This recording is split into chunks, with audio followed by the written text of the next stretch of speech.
আসসালামু আলাইকুম। আন্তর্জাতিক বিশ্ব সংবাদে আপনাকে স্বাগত। শুরুতে সংবাদ শিরোনাম, পরে বিস্তারিত।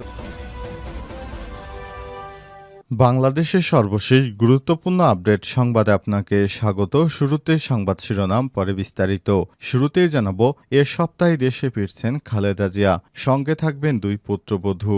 সবকিছু ঠিক থাকলে চলতি মাসের এপ্রিলে লন্ডন থেকে দেশে ফিরছেন বিএনপির চেয়ারপারসন ও সাবেক প্রধানমন্ত্রী বেগম খালেদা জিয়া। তার সঙ্গে তারেক রহমানের স্ত্রী জোবাইদা রহমান এবং খালেদা জিয়ার প্রয়াত ছোট ছেলে আরাফাত রহমান কোকোর স্ত্রী সৈয়দা শারমিলা রহমানও দেশে ফেরার কথা রয়েছে। সূত্র জানিয়েছে, বর্তমানে যুক্তরাজ্যের বড় ছেলে তারেক রহমানের বাসায় চিকিৎসাধীন বিএনপির চেয়ারপারসন বেগম খালেদা জিয়া ৩০শে এপ্রিলের মধ্যেই তার দেশে ফেরার কথা রয়েছে বলে জানা গেছে।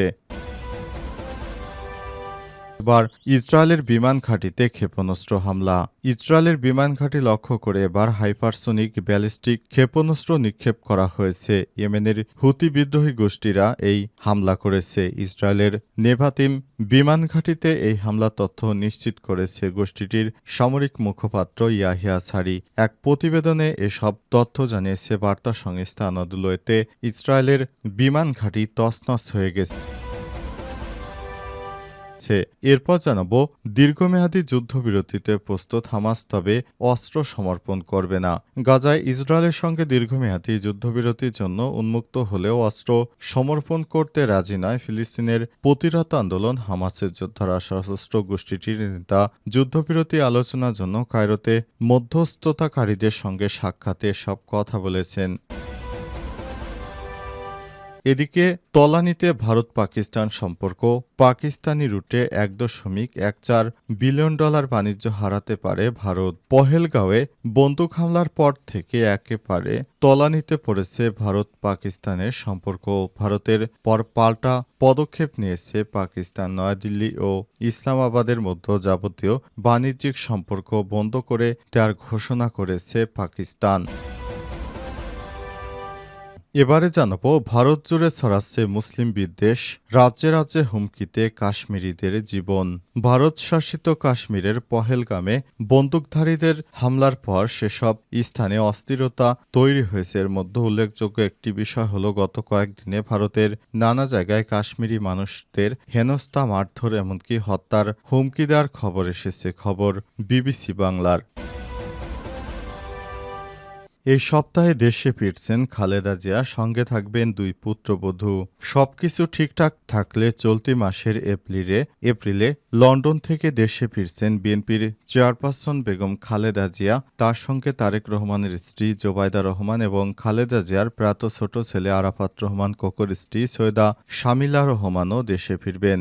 সূত্র জানিয়েছে, বর্তমানে যুক্তরাজ্যে বড় ছেলে তারেক রহমানের বাসায় চিকিৎসাধীন সাবেক প্রধানমন্ত্রী খালেদা জিয়া পূর্ণাঙ্গ স্বাস্থ্য পরীক্ষা চলছে। কাতারের বিশেষ এয়ার অ্যাম্বুলেন্সে করে তাকে দেশে ফেরানোর প্রস্তুতি চলছে। আগামী বুধবার ৩০শে এপ্রিলের মধ্যে দেশে ফিরবেন বিএনপির চেয়ারপারসন বেগম খালেদা জিয়া। শাশুড়ির সঙ্গে দুই পুত্রবধূ জুবাইদা রহমান এবং সৈয়দা শারমিলা রহমানও দেশে ফিরছেন। ঢাকাস্থ একটি সূত্র জানিয়েছে, খালেদা জিয়াকে লন্ডনে থেকে দেশে ফেরাতে কাতারের বিশেষ এয়ার অ্যাম্বুলেন্সের আয়োজন করতে গত সপ্তাহে বিএনপির মহাসচিব মির্জা ফখরুল ইসলাম আলমগীর অন্তর্বর্তীকালীন সরকারের পররাষ্ট্র উপদেষ্টা তৌহিদ হোসেনকে চিঠি লিখেছেন। চিঠিতে বলা হয়েছে, সাবেক প্রধানমন্ত্রী খালেদা জিয়ার উন্নত চিকিৎসার জন্য বর্তমানে লন্ডনে রয়েছেন। তার শারীরিক অবস্থা স্থিতিশীলতা, তবে আশঙ্কামুক্ত নয়। তিনি এপ্রিলের শেষ সপ্তাহে দেশে ফিরতে আগ্রহ প্রকাশ করেছেন। ওনার শারীরিক অবস্থা বিবেচনা চিকিৎসক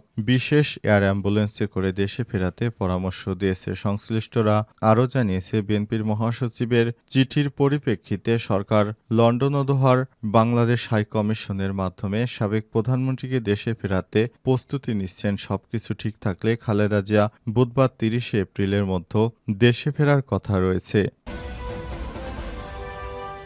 এবার ইসরায়েলের বিমান ঘাঁটিতে ক্ষেপণাস্ত্র হামলা। ইসরায়েলের বিমান ঘাঁটি লক্ষ্য করে এবার হাইপারসনিক ব্যালিস্টিক ক্ষেপণাস্ত্র নিক্ষেপ করেছে ইয়েমেনের বিদ্রোহী গোষ্ঠী হুতি যোদ্ধারা। ইসরায়েলের নেভাতিম বিমান ঘাঁটিতে এই হামলা তথ্য নিশ্চিত করেছে গোষ্ঠীটির সামরিক মুখপাত্র ইয়াহিয়া সারি। এক প্রতিবেদনে এই তথ্য জানিয়েছে তুরস্কের বার্তা সংস্থা আনাদুলু। ইয়েমেনের হুতি বিদ্রোহীরা জানিয়েছেন তারা ইসরায়েলের নেভাতিম বিমান ঘাঁটিতে একটি প্যালেস্টাইন টু হাইপারসনিক ব্যালিস্টিক ক্ষেপণাস্ত্র দিয়ে হামলা চালিয়েছে।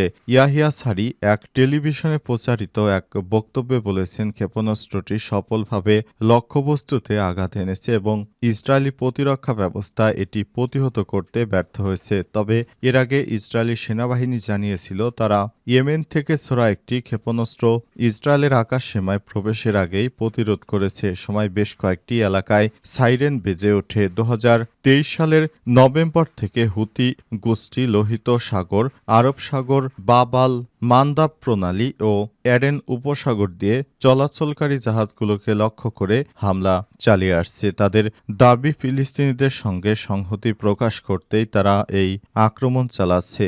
চলতি বছরের জানুয়ারিতে গাজায় যুদ্ধবিরতি ঘোষণার পর হুতিরা তাদের হামলা বন্ধ রেখেছিল। তবে যুদ্ধবিরতি লঙ্ঘন করে ইসরায়েল গাজায় আবারও বিমান হামলা শুরু করলে হুতিরাও পুনরায় আক্রমণ শুরু করেছে। এতে দখলদার ইসরায়েলি বাহিনী বিপাকে পড়েছে।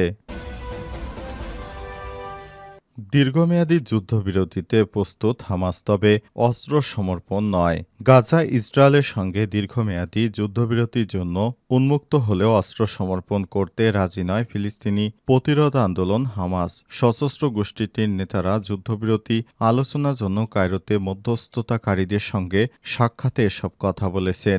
আলোচনার সঙ্গে সংশ্লিষ্ট সূত্র বার্তা সংস্থা রয়টার্সকে জানিয়েছে হামাস তাদের প্রস্তাবের জন্য মধ্যস্থতাকারীদের মধ্যে সমর্থন গড়ে তোলার আশা করছে। তারা আরও জানিয়েছে যুদ্ধের অবসান, গাজার পুনর্গঠন, ইসরায়েলে বন্দী ফিলিস্তিনিদের মুক্তি এবং গাজার সমস্ত জিম্মিদের মুক্তির বিনিময়ে 5 থেকে 7 বছরের যুদ্ধবিরতিতে সম্মত হতে পারে হামাস। হামাসের মিডিয়া বিষয়ক উপদেষ্টা তাহের আল নোনো বলেছেন, যুদ্ধবিরতির আইডিয়া বা এর সময়কাল আমরা প্রত্যাখ্যান করিনি। আমরা আলোচনা কাঠামোর মধ্যে এটি নিয়ে আলোচনা করতে প্রস্তুত। যুদ্ধের অবসানের জন্য আমরা যে কোনো গুরুতর প্রস্তাবের জন্য উন্মুক্ত। তবে নোনো হামাসের অস্ত্র সমর্পণের ইসরায়েলের যে দাবি উঠেছে তা প্রত্যাখ্যান করেছেন। তিনি বলেছেন হামাস অস্ত্র আলোচনার যোগ্য নয় এবং যতক্ষণ দখলদারিত্ব থাকবে ততক্ষণ পর্যন্ত হামাসের হাতে অস্ত্র থাকবে। তবে ইসরায়েলের পররাষ্ট্রমন্ত্রী শ্যারেন হাস্কেল এই সপ্তাহে নতুন প্রস্তাবের সাফল্যের সম্ভাবনাকে উড়িয়ে দিয়েছেন। তিনি হামাস যদি বাকি 59 জন জিম্মিকে মুক্তি দেয় এবং অস্ত্র সমর্পণ করে তাহলে আগামীকালই যুদ্ধ শেষ হতে পারে বলে জানা গেছে। পাকিস্তানি রুটে $1.14 বিলিয়ন বাণিজ্য হারাতে পারে ভারত। তলানিতে ভারত পাকিস্তান সম্পর্ক। পহেলগাঁওয়ে বন্দুক হামলার পর থেকে একবারে তলানিতে ভারত পাকিস্তানের সম্পর্ক। ভারত পরে পাল্টা পদক্ষেপ নিয়েছে পাকিস্তানের উপর, আবার পাকিস্তানও উল্টো পদক্ষেপ নিয়েছে।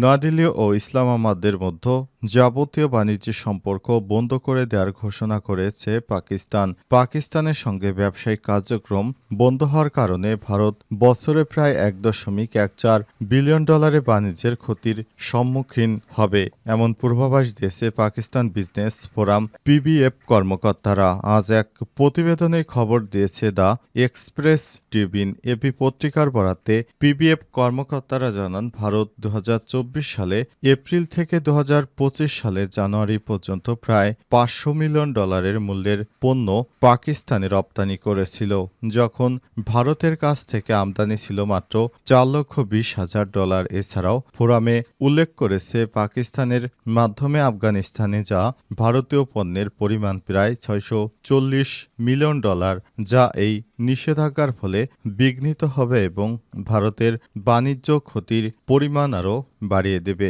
পিপিএফের সহকারী উদ্যোগগুলোর প্রতি পূর্ণ সমর্থন ব্যক্ত করেছে এবং পাকিস্তানের সার্বভৌমত্ব রক্ষার জন্য জাতৈক্য গড়ে তোলার আহ্বান জানিয়েছে। পিপিএফের সভাপতি খাওয়া মেহবুব উর রহমান বলেছেন, ব্যবসায়ী সমাজ পাকিস্তান সশস্ত্র বাহিনীর পাশে দাঁড়িয়ে রয়েছে। হয়েছে এবং ভারতের প্রতি দোষারোপের অভ্যাস আর সহ্য করা হবে না। তিনি আরও বলেন, এটা আমাদের রুটিন হয়ে গেছে। কয়েক বছর চুপ থেকে পরে আবার পাকিস্তানের দিকে আঙুল তোলার চেষ্টা করা। অনেক সহিষ্ণুতা দেখানো হয়েছে, আর নয়। পিবিএফ এর senior vice president Amna Monawar Awan Pahalgam হামলার পর ভারতীয় অভিযোগগুলোকে মিথ্যা অপবাদ বলে অভিহিত করেছে। তিনি জানান, এটি ভারত অধিকৃত কাশ্মীরের মানবাধিকার লঙ্ঘনের আড়াল করার প্রচেষ্টা। ফোরামে ভারতের সিন্ধু চুক্তি স্থগিত করার সিদ্ধান্তকে দক্ষিণ এশিয়ার